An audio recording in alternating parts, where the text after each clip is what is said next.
Hello YouTube, this is Asatsu5 and today I'm doing a hunting knife collection video. Only two of these knives I've actually used on a deer. And one of them I've used on a deer, but not the specific one that's in the video. It's a rebuy. I rebought it because it had some upgrades.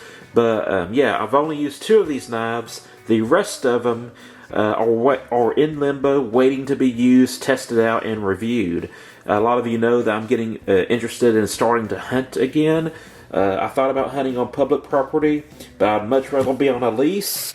But just to let you know, from here back is all knives that I have not used and are waiting to be reviewed. And these two knives I used. The first one, this is the Cold Steel Bushman, but this isn't the specific one that I used. The Cold Steel Bushman I used is somewhere else, but I rebought the Cold Steel Bushman because it had an upgraded sheath, came with a ferrocerium rod, and I'm a fan of the Cold Steel Bushman because you have this big blade. It can be affixed to a shaft to be a spear. It's balanced for throwing, so you could probably hunt with it like that if you're skilled enough. A good skinning blade, very tough, not to get too graphic, but I use this to decapitate a deer, because in Texas, to get your deer processed or whatever, you need proof of sex. And when they say proof of sex, that means if it has antlers or not. They're not really concerned with the actual reproductive organs. So this is one of my top favorite hunting knives. The big downside is that it's completely metallic. So you know, if it's cold outside, you're hanging on to metal. So this one's probably going to get retired, even though this specific one hasn't really been used. But the other one is the case Sod Buster. Now this might be an odd choice for a hunting knife, but I actually dismantled a deer with this knife, this specific one. My brother put a Anzo pattern on it, and you can hear that has play. It's not really designed to do what I did with it, but I use this to pop the ball joints on a deer leg, and I took care of it with just this. It doesn't take a lot of knife to dismantle a deer, but of course us knife guys love having a lot of knife on us, and it certainly does help if you have a robust knife that is quite sizable. But this is probably the smallest knife that I've dismantled a deer with. This one is from my brother, and he bought this because I had the Emerson Commander, and he thought this was pretty similar to it, and he thought I might enjoy it. And so I have that, and one that I got from my stepdad, if I can close this snap, is another buck. This is the Buck Omi, and I don't think this one's being produced anymore. Sadly, the sheath retention is about 0. I mean, it will retain it, but it's not much. But I love the blaze orange camouflage. I love this sheath in general because it just looks like a cool sheath that you can stick in your belt. You don't have to use the belt loop, and it'll just stay there. And to me, the sheath looks awesome. This is one of the few knives I have that have a gut hook on it. I've never really used gut hooks, but anyways, this one I've had for a long time and is waiting to be reviewed. Along with this one, I showed this knife in several videos. This is a Blackjack number 1.5. It's modeled after a Randall number 1, a 5-inch blade. And I've carried this all through Arkansas. But anyways, this is a knife that I've been really wanting to process a deer with. It has a convex grind, and I just think it would do an awesome job, but I just haven't had the opportunity to test it. I actually asked a friend of mine who used to own a butcher shop if I could get a job there, just so I can skin deer and test out different knives. And he said he already had the position filled, so that did not happen. Another knife you just recently saw was this Charade, and this knife, it has an edge. We put an edge on it, so it's a functioning knife. You can skin with it, you can cut with it. The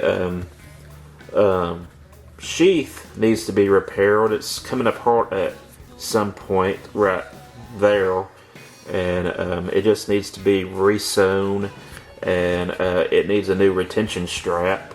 I put some Orbanoffs on this and made it nice and pliable and hydrated, and there you can see where it's kind of splitting, but it just needs to be restored, or I can get another sheath made. But this is a cool knife, and I would not be above using it on an animal. We're getting into the newer blades, the blades that I just recently got. My brother got me this. This is the Pendleton Light Hunter, and let's see if I can get it out. This is that curl-up steel, takes a very fine edge, pretty easy to sharpen. Has these indentions right here, so you hold the knife like that, and that's how you usually hold a knife when you're skinning an animal. At least that's how I hold it. You got a drop point, so it's going to keep from puncturing the gut, hopefully. And I'd love to test this knife out on a deer, and it's really affordable. So, like, if you need an affordable knife, this is potentially a very good option. Cold Steel has the roach belly, this Pendleton Hunter, and then they have the Canadian belt knife. And those are all tested designs. I haven't used them, but I would be really interested to test this out with this blade steel and see how it does, field dressing a deer, popping the ball joints on the back legs. So this would be a cool, interesting knife to test. And these are bearing-made knives. This is a dress your knife, you can say. And I'm probably not going to... I can use it hunting, but this is more of a fancy EDC fixed blade. This is what they call a bird and trout knife. And this is just a fancy knife that I really liked. And it is technically a hunting knife, but I didn't really get this knife specifically for hunting. I got it as a beautiful fixed blade, EDC fixed blade, and I really enjoy the stag. I really enjoy the kind of the brute de forge look to it, if that's what it's called. It still has, the scale on it, and it's just an awesome knife, beautiful sheath, and it's a beautiful package. And this is from his ultralight line. This is the Alaskan, and I love the bluing on it. I love gun blue. So, that's why I got this, is because the gun blue is paracord wrapped, and this is kind of a dedicated skin, or you're not going to really be dispatching game with this or using it to fight wild animals like you may use this other knife for. But it looks like a good skin, or it looks like a good camp knife in the sense of if you're doing camp kitchen tasks and you're cutting up your food that you're cooking or eating. But it seems like this has a good rock to it, and it seems like you could cut vegetables and meat and stuff, and it'll be good for that.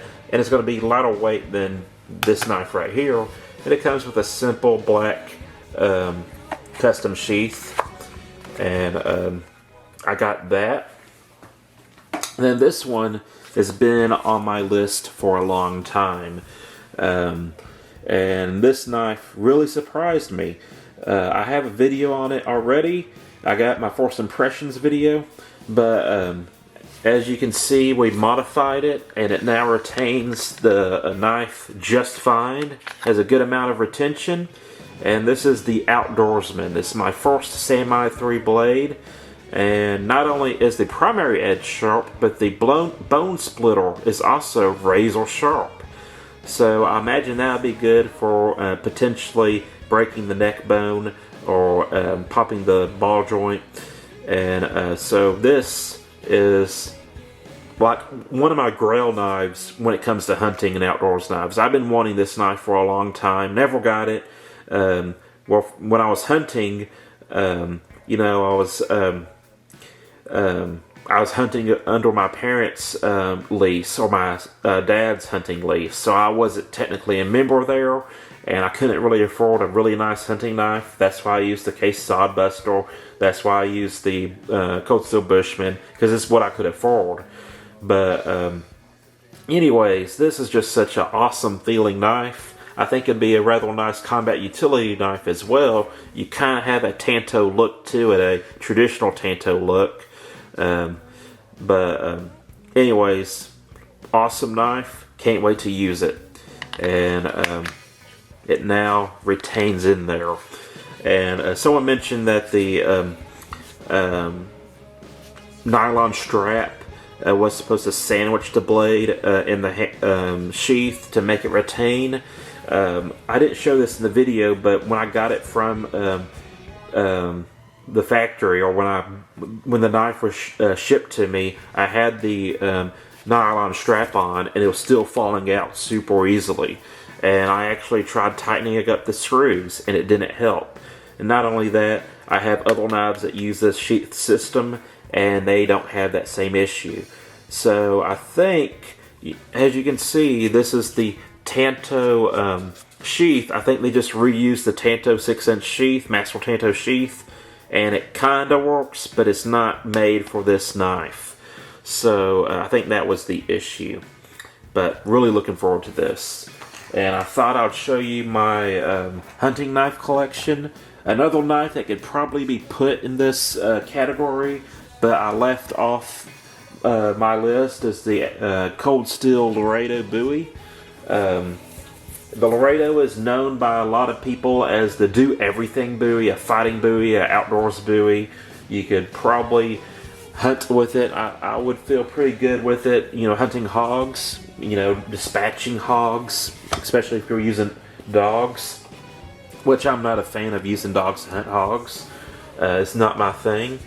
But anyways, the Cold Steel Laredo is an awesome Bowie. It's not the best fighting Bowie, but it is a decent fighting Bowie.